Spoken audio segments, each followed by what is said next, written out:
And the key, it seems to me, about political oratory is that if you can still hold someone, an audience, in the palm of your hand, even if they disagree with you, that's the kind of the star quality. But you're right, this new book, published by Quercus on great political speeches and introduced by Simon Sebag Montefiore, collects together a number of the finest speeches ever made. Curiously enough, it starts with Jesus and the Sermon on the Mount. But that's not one we have a recording for, unfortunately. But of course, the 20th century, one of the things that characterises the 20th century is that these great political speakers do then start to be recorded, and we have a number of examples. But I have to say, my favourite of all of the great orators of the 20th century is still JFK, and in fact Is it because of the content of the speech or the style of delivery? What is it? I think it's both. I mean, JFK, in many ways, has a very mannered delivery, that very clipped Bostonian accent that he has.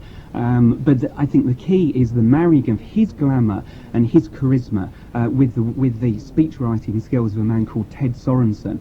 He was only in his 20s. He was part of that very kind of brightest and best group that Kennedy brought with him to the White House. And Sorensen, I think most professional speech writers would agree, is one of the finest writers ever to have written for a politician.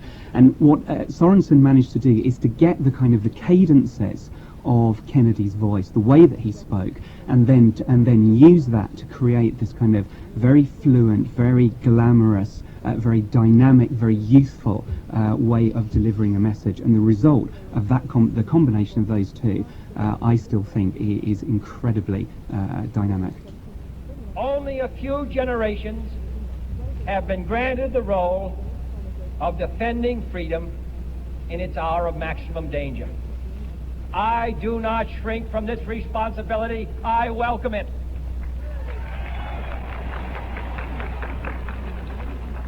I do not believe that any of us would exchange places with any other people or any other generation. The energy, the faith, the devotion which we bring to this endeavor will light our country and all who serve it. And the glow from that fire can truly light the world. And so, my fellow Americans, ask not what your country can do for you, ask what you can do for your country.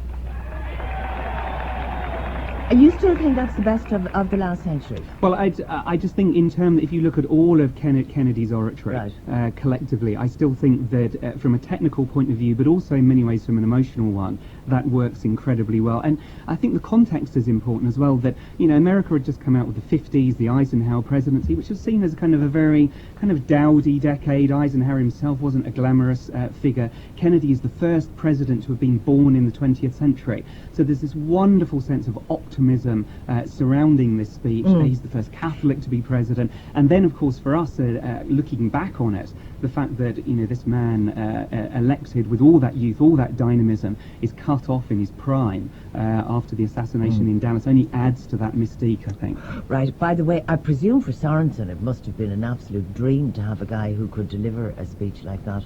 Because, again, in my movie last night, Alistair Campbell comes in and says, "Nice one, Tony. You owe me one," because he was the one that had come up with the People's Princess.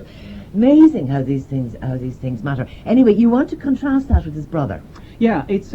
I mean, that's obviously that was the inauguration of a president, and those speeches are crafted and crafted and crafted and crafted time and time again to make sure they're right. But I think there is a nice contrast with his brother Robert Kennedy, who delivers a very spontaneous and very moving speech on the assassination of Martin Luther King. The background to this is that Robert Kennedy is flying into Indianapolis. He's running for the nomination of the Democratic Party. He arrives and is then told that Martin Luther King has been assassinated. And so the security people are saying, "Look, you can't go on. There will be a riot. There's a possibility that you may actually physically be attacked. Who knows what's going to happen?" But he insists that he must go on, and he delivers without really more than 10-15 minutes of preparation this incredibly poignant, very moving, and very simple address on Martin Luther King. And I think what is really particularly worth listening to is the reaction of the crowd when he actually announces the death of Martin Luther King, because they clearly don't know. Ladies and gentlemen, I'm only going to talk to you just for a minute or so this evening because I have some very sad news for all of you, and I think sad news for all of our fellow citizens and people who love peace all over the world. And that is that Martin Luther King was shot and was killed tonight in Memphis.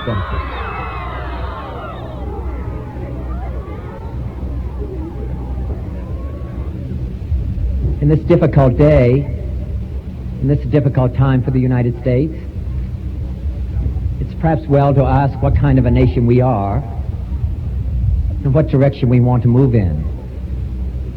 For those of you who are black, considering the evidence evidently is that there were white people who were responsible, you can be filled with bitterness and with hatred and a desire for revenge. We can move in that direction as a country, or we can make an effort, as Martin Luther King did, to understand and to comprehend and replace that violence, that stain of bloodshed that is spread across our land, with an effort to understand, compassion, and love.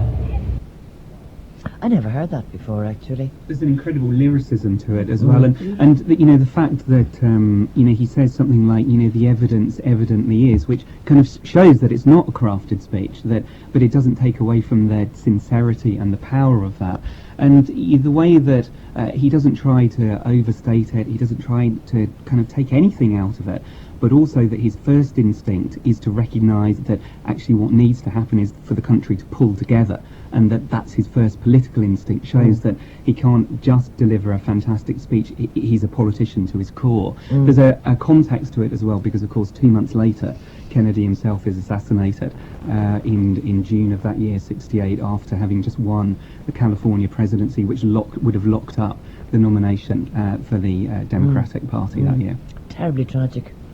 I think that... Do you remember those times? Oh, of course, indeed. Who could forget them, who lived through them? And, for an unscripted speech, his command of language, and that's something that we seem to be losing. There's still people around who can, deliver a written speech. The number of people who can actually perform like that without a script is rare.